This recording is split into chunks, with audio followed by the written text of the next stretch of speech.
really sorry about this. We are going to go straight into a special stage. As there is one right here. And this one is, again, it's pretty easy. It literally just, there's a room with blue spheres, and then you go to the next room, and that has blue spheres, and that's it. It's really easy. It's really boring. So I just sped this one up as well, because we don't overwatch this. But yeah, it's just done. We get the Chaos Emerald. Right, so shields. That's what I was talking about before. The bubble shield is probably the second best shield in the game. Like I said, it lets you breathe underwater indefinitely, and it gives you this cool bounce effect, which if you use it in creative ways, especially bouncing on badniks, you can actually reach some areas you wouldn't normally be able to reach, which is pretty cool. All shields also guard you from projectiles from certain enemies as well.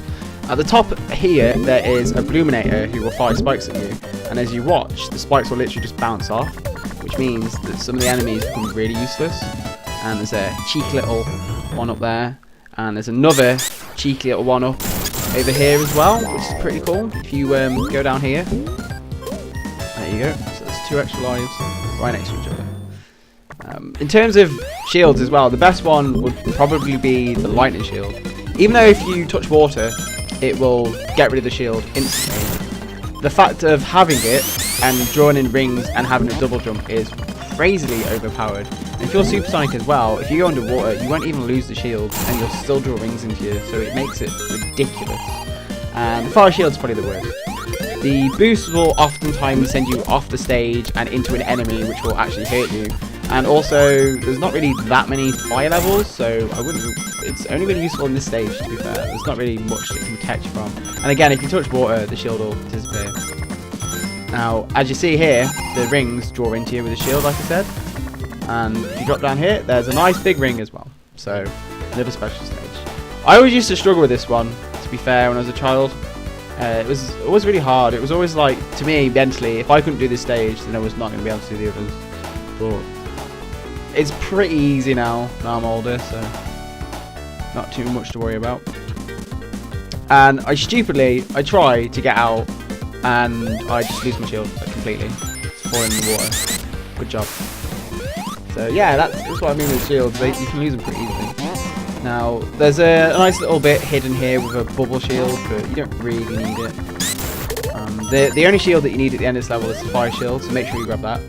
So over this bridge, there's a monkey dude in the tree, so you kill him, and if you jump across, it takes me a couple attempts because I don't want to get the star post, so I don't want to do the special stage, or the bonus stage rather. You get this fire shield, and it basically just breaks the last boss of this stage, makes it really easy.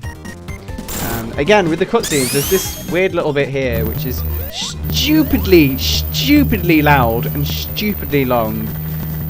I mean, it's cool. The ship that's flying over the top is called the Flying Battery, but it's not actually the same Flying Battery as the Flying Battery Zone. I think it's just called the Flying Battery Blimp. So obviously, the Flying Battery has the blimp stored inside it. I don't know.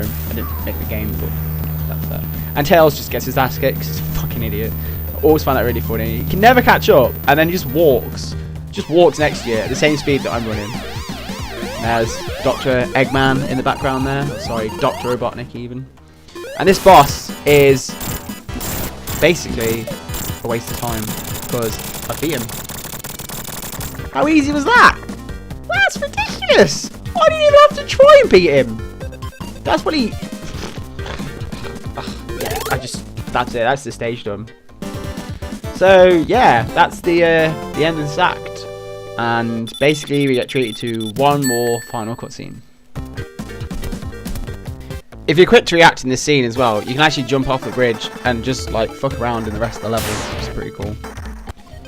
Now I need to explain this boss a bit more. This is the Flame Mobile. Basically, he jumps out the waterfall like that. You can get a couple of quick hits on him. Now, I don't have the fire shield here, but if you do, this boss is again really easy.